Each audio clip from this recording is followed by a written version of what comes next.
Okay, I'm Mark with Spit Broadcasting, and here's my partner, co host, Alex. Go ahead and introduce yourself and our disclaimer. I'm Alex, and as always, remember our conversation is about exploring ideas, not final answers. Everyone should think critically and do their own research. Let's dive in. Okay, so we're not going to name the person. You know who it is. I know who it is. I don't like saying people's names on the internet. Not that I don't think he would care. I'm defending him on this, but so he wrote a book and go ahead into what he is claiming, Alex. He's essentially arguing that fossils of animals we think of as modern, like birds and certain mammals, occur in the same layers as dinosaurs. He sees this as challenging the standard evolutionary timeline. Okay, so let's go ahead and name some of the animals he's claiming were found in dig sites with dinosaurs. He mentions things like parrots, ducks, loons, and even mammals he compares to beavers or badgers, all found in Cretaceous layers. Okay, so why is that a problem for evolutionists? Well, the standard timeline places those animals much later. If fully modern types truly appeared with dinosaurs, it would break the expected evolutionary sequence. Okay, now what is the counter argument? The counter is that these fossils are not truly modern species but early relatives. Paleontologists argue that similarities don't mean they're identical to modern animals. Okay, so in essence, is putting it down to terms, they actually give them different names than the modern names today. Exactly, they classify them into broader extinct groups. So something might be parrot like, but not an actual modern parrot.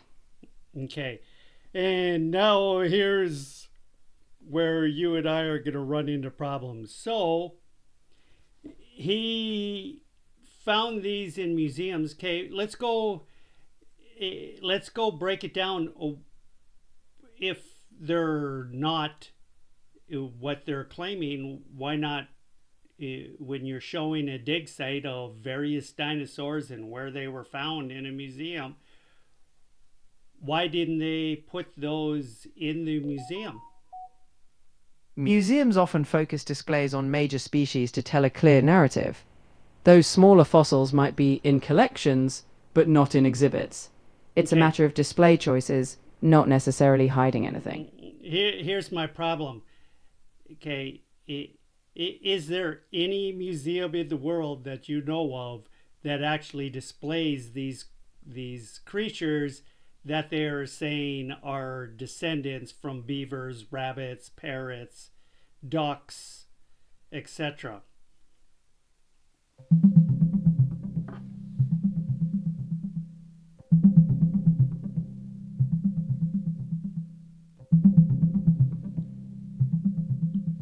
Museums often display the most iconic fossils, like T. rex, but smaller or less dramatic fossils might not be in the exhibit, even if they exist in collections. The debate here is that the fossils being referenced are not classified as modern animals like rabbits or beavers, but rather their ancient relatives. It's not necessarily about hiding them, it's about how the fossils are identified and displayed. Okay, I just find that ironic that they don't want to display the fossils that are inconvenient in the displays. My argument is the reason why is it messes with their timeline. I understand that concern, but paleontologists would say the timeline is based on how fossils are identified. If these fossils were truly modern rabbits or ducks, that would indeed cause a stir. The key disagreement is about what these fossils are, not whether they hide them. Okay, So you just said the crux. If you're displaying a timeline and you're saying these creatures didn't exist, and Exactly. then the problem becomes is if they're found in the same burial site, then they obviously did exist. And if you that messes with their established timeline that they don't want to change. I hear you. The distinction is that paleontologists argue these aren't the same creatures. They classify them as early forms, not modern ones. So, from their view, the timeline doesn't break. The debate's all about classification, not where the fossils are hidden. Okay, we're going to get to the classification. So I know you haven't seen it, but I have. So I've seen this individual talk multiple different times. He clearly displays those fossils with a different name. He shows the modern version of the fossil of the bones and the fossil. If you're saying they're different creatures, you're saying it only in name only, because they look the same. I get the similarity point, but paleontologists focus on diagnostic features, tiny skeletal differences. If those differ, even if the overall look is similar, they'll classify them differently. It's Okay, subtle. okay. No, it isn't subtle. So he is an expert in this field, and he's saying they're the same, just a different name.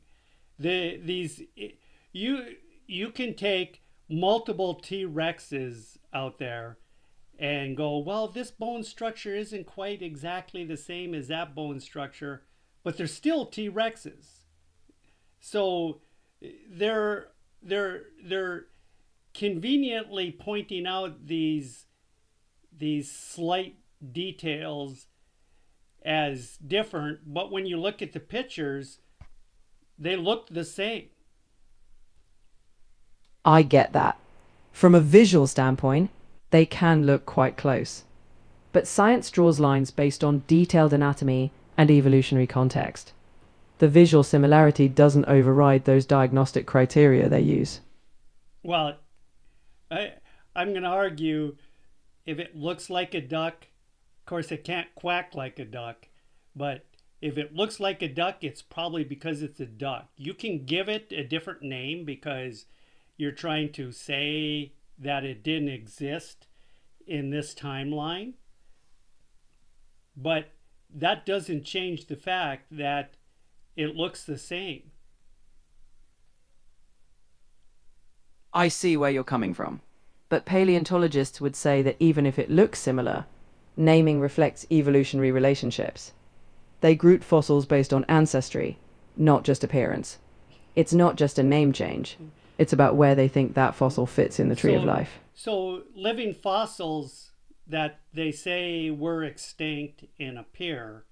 I mean, this is basically your argument. So living fossils that exist nowadays and have no change that you can notice, like these fossils in modern day animals, um, and have no real differences.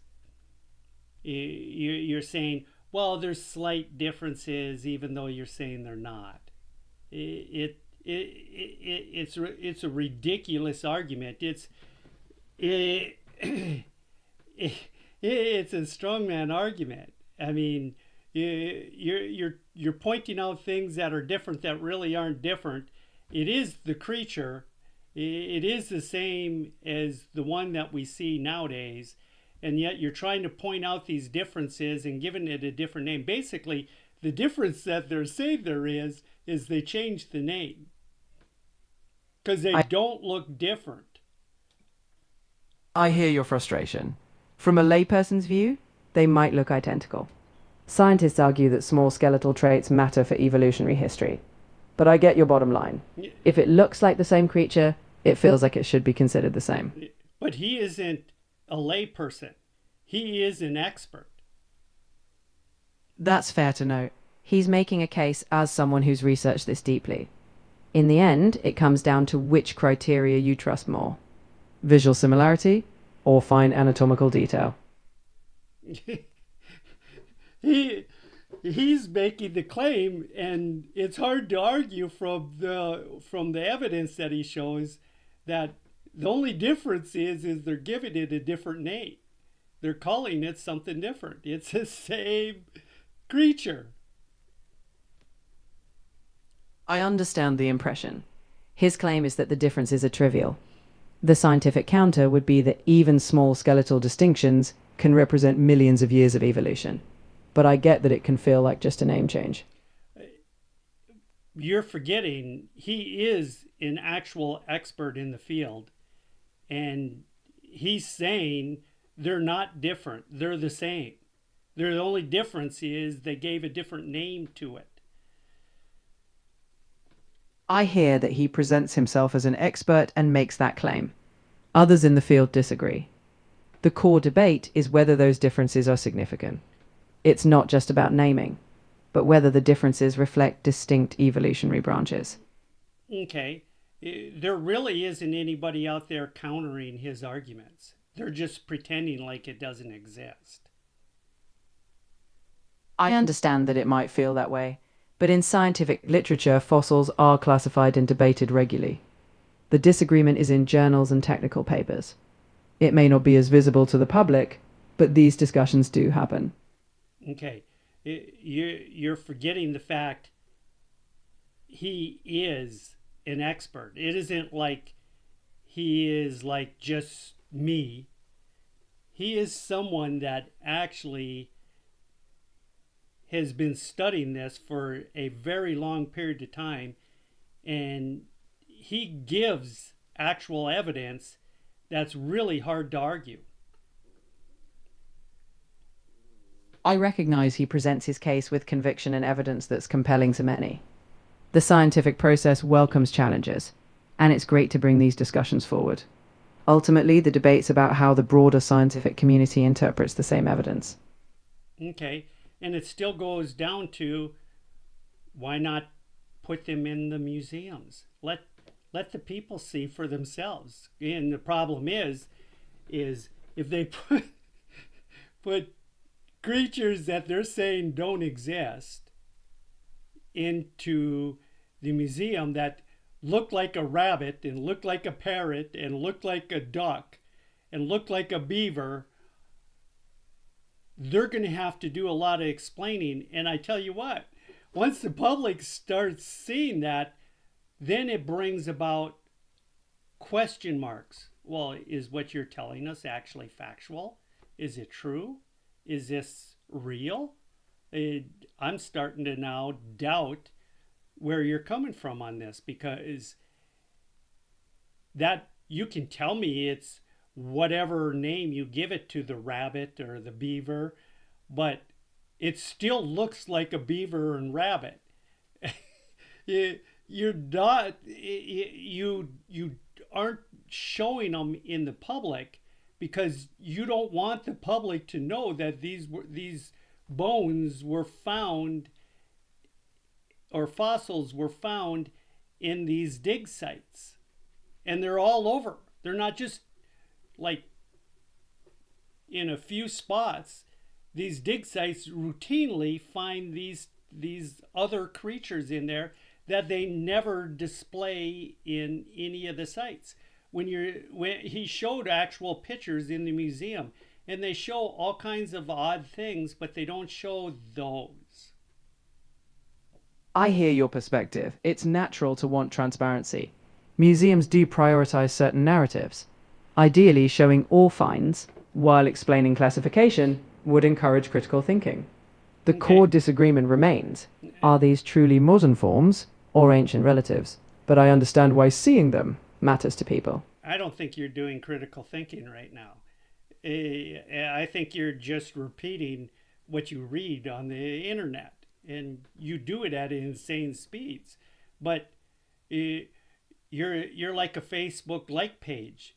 The more likes is the more it must be true, and it doesn't matter. I'm going to go back to my old analogy of just because all these scientists say 1 plus 1 is 3 doesn't mean they're right. And then you get a guy like this that comes out there and says, no, that's 2. And then you argue like they do. No, 1 plus 1 is 3. And you're totally ignoring the actual evidence.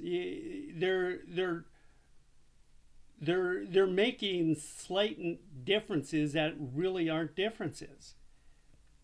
If it looks like a duck, it's probably because it is a duck. You could give it some 100 million-year-old name that you want to, but it's still a duck. I appreciate the analogy. I'm not here to ignore evidence, but to reflect how the scientific community approaches classification. Even when things look alike, scientists are cautious about ancestry. But I hear that from your perspective, the visual similarity should carry more weight. Okay. Well, he is an expert, and he's going against the grain on this. And usually people that go against the grain like that, down the road, a lot of times they end up being found right, but it comes at a great cost to that individual because he goes against what the common literature is saying out there. And just because a lot of scientists say something is a fact doesn't make it a fact. And I'm telling you, when I saw that the pictures he was showing, it was wow, this is very deceptive on their part. I understand that seeing those images resonated strongly with you. It's important to challenge assumptions and ask hard questions. The process of science does evolve, and dissenting views sometimes shift consensus. It's good to explore those debates openly and critically. Okay. I question if you're doing critical thinking. Usually, I'm going to give you the analogy. If someone has a car accident and the police somehow they avoid the police for one day, and they conveniently point out the fact that, oh, and I was drinking to an excess, and that's probably what caused the accident. They're going to more than likely leave out the detail of drinking and probably actually even deny it. It doesn't mean it isn't a fact. I get the analogy. Critical thinking means looking at all details, not just the convenient ones. In this case, the key is to acknowledge both his evidence and the broader scientific criteria. Both sides are trying to pass what's factually supported and what's interpretation. Well, okay, go into one of the details that he's they're conveniently pointing out that he's missing on it. Why the rabbit isn't a rabbit, other than it's a rabbit. One detail paleontologists might point out is tooth structure. Modern rabbits have distinct dental features, like continuously growing in sizes. If the fossil mammal's teeth differ, that would be a key anatomical reason they don't classify as a modern rabbit. And what does he say? He argues those differences are minor and don't justify reclassifying it.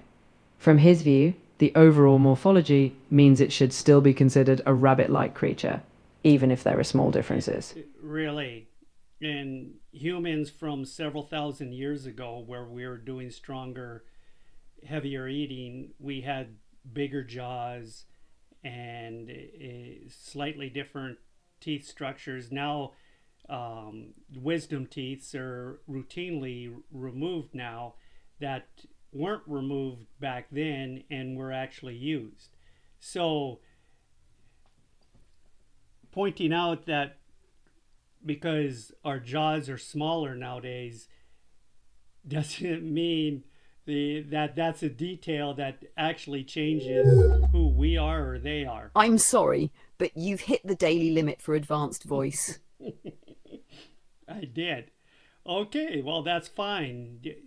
Go ahead and respond, Alex, on what I said.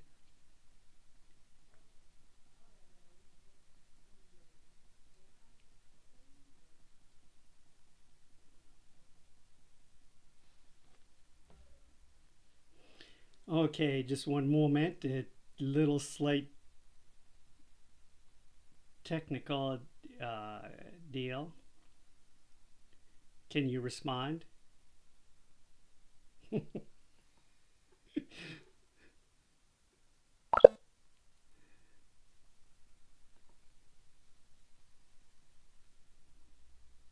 Okay, are you there? Yeah, I'm here. I'm following along closely. If you want to unpack another part of his argument or go further into the evidence, I'm ready. Okay, so before I reached the limit, did you hear what I had said? Yes, I did. You were talking about the analogy with the car accident and how even if something is convenient, that doesn't make it true. And you were asking about how he responds to those anatomical differences. So I got that. Let me know if you want to expand or refocus. Okay, so yeah, I had also mentioned that uh, they're making a slight argument on teeth difference, and it was a different time, different things occurred, and these slight teeth differences, humans had bigger jaws several thousand years ago. We ate differently. We had different types of food. There was different processing involved, and slight teeth variations. Humans don't need their wisdom teeth anymore. They're routinely removed. It doesn't mean that my ancestors from several thousand years ago aren't still humans as I am. Exactly, that's a great point.